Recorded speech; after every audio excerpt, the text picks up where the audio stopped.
So, hi guys! Welcome back to the channel. And for today's video, ang gagawin natin is sasagutin ko yung mga tanong nyo sa vlogs ko about credit cards. So, actually, yung mga questions na to is sa last year pa. And although nasagot ko naman siya through comments, sa reply, nireplyan ko kayo. But, I would like to answer that in a video para isahang tingin lang, isahan lang sa pagsagot, and then hindi na kayo mahirapan, or some people will not find it hard na mag-scroll pa sa mga comments para masagot or yung mga tanong nyo. So, mas maganda pag may video. Actually, basic lang naman. Basic lang yung mga tanong. And it's very applicable pa until now. And before tayo mag-jump doon sa pagsagot ko ng mga tanong, so, look at this. Ayun. So, meron akong 500 pesos na Sodexo. So, ito ay dahil sa credit card points na na-earn ko for the last year. So, hindi ko sana to i-convert into Sodexo. Kaya nga lang, nag-advise si BDO na mag-expired na yung points ko. Kailangan ko na siyang gamitin. So, wala namang ibang choice. So, hindi naman sila pwede into cash na.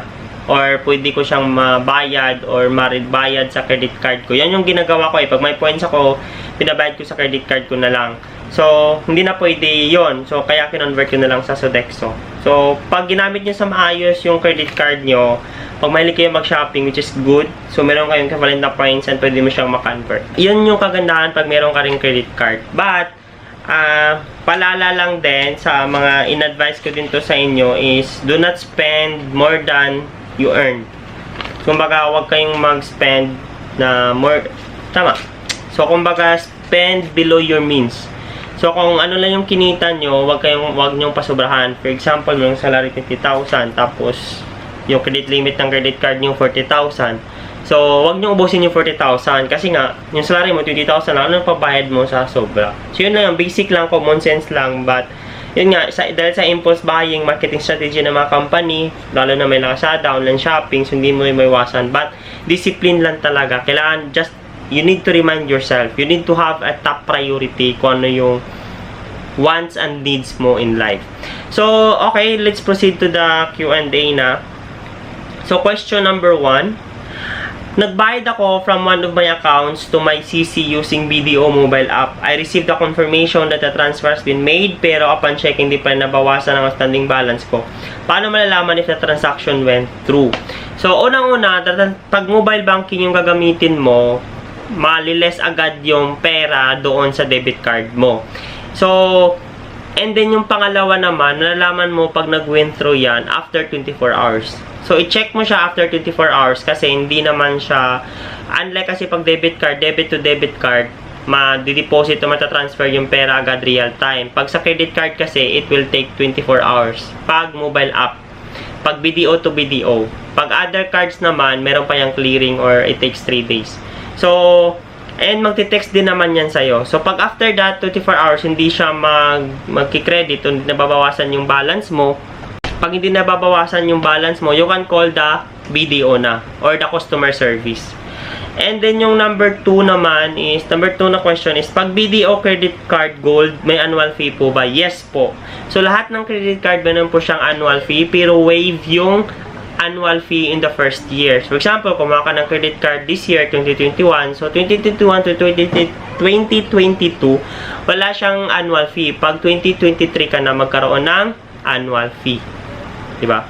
And then, yung number 3 na tanong is, how to know the credit card account number not indicated on the papers inside the envelope? Actually, relate ako sa tanong na to kasi when I was young or yung bago pa lang ako kumuha ng credit card, hinahanap ko rin yung account number. But, sad to say, wala pong account number yung credit card. Kasi in the first place, utang po siya. So, that's why card number lang po. Any time na magbayad kayo, you can use the card number on the card. Wala po siyang account number. Okay, FYI.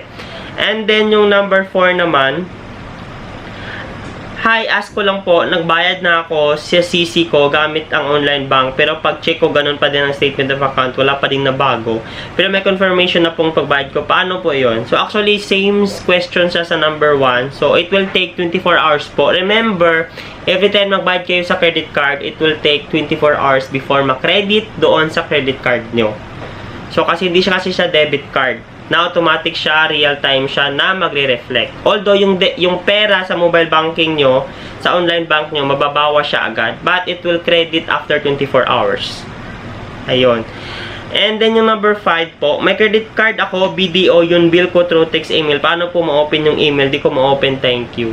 So actually, ang hindi ko masagot na tanong, hindi ko masagot kung paano mo ma-open yung email mo. It's because ikaw lang yung nakakaalam ng password at ikaw lang nakakaalam ng email address mo. Kung hindi mo na ma-open yung email ad mo, marami dyang ways kung paano siya ma-open. You can have a verification or you can, marami ng ways, kung Gmail man yan, Yahoo, maraming ways dyan kung paano mo siya ma-open.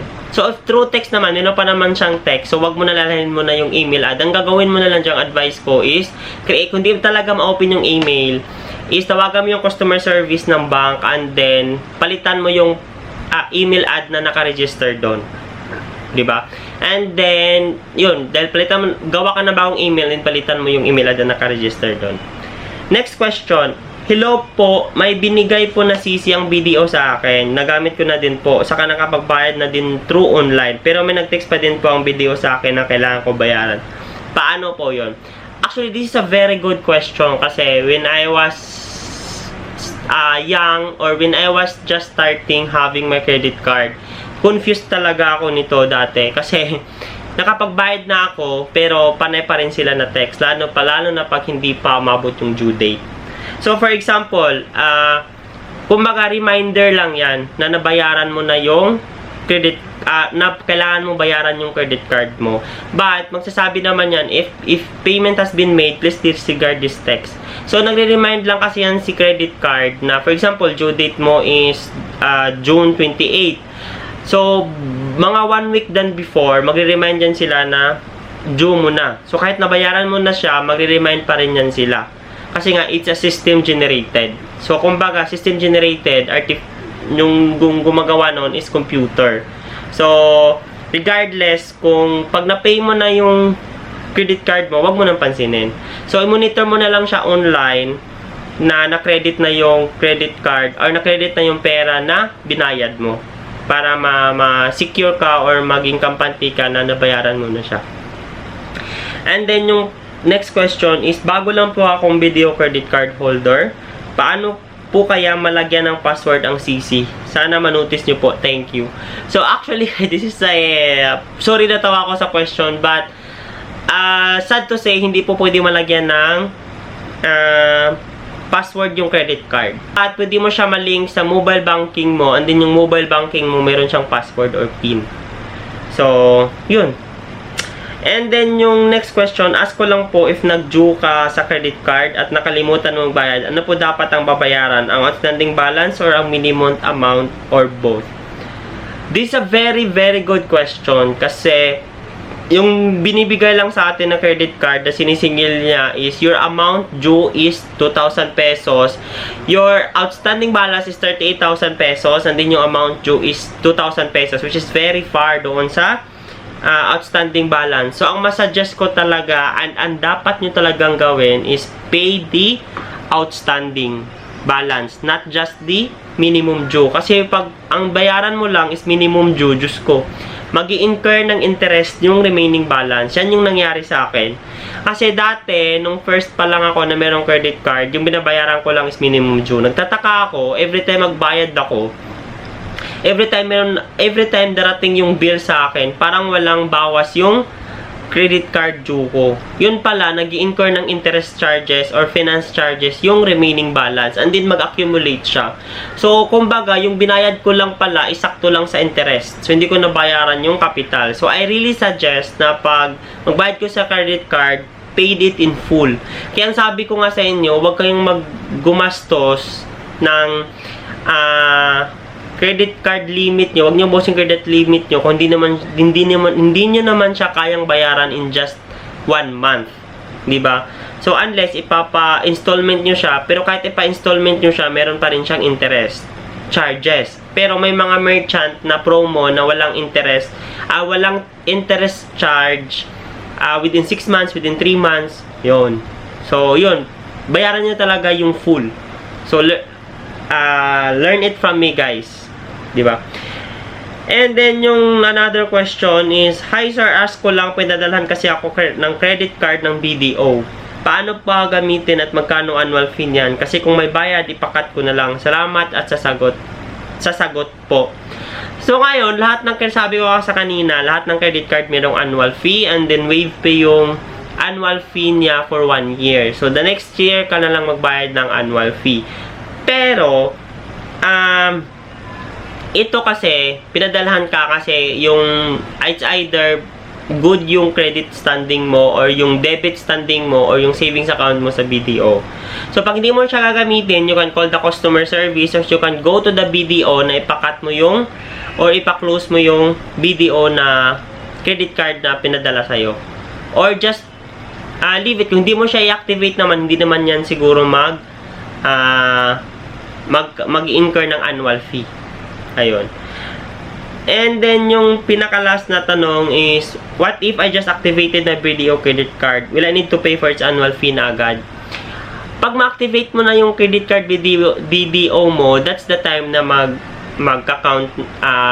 count na siya. And yung sabi ko nga, as I always say, na yung waive ng credit card, yung annual fee ng credit card, sasabihin naman yan sa'yo na waive siya for 1 year. Or you can go to the website and you can ask the customer service, call yung customer service. Maraming paraan. You can go to the website, call the customer service, or basahin nyo yung pinadala na sa credit card mismo kung waive yung annual fee niya. But as I said always na yung credit card, lahat ng credit card is meron siyang annual fee. So, I think that would be all. So, yun lang po yung mga tanong na nandito sa atin ngayon. And I hope nakatulong ako. This is very basic lang. And yun lang. Pag may mga questions kayo about credit card, just comment down below. I'll try to answer that. And I hope makatulong din ako para tayong mga Pilipino is hindi malubog sa utang. So, as I always said, always believe in yourself, and God is good and all is well. God is good all the time and all is well. Bye-bye, and I hope to see you on my next vlog. God bless and good luck.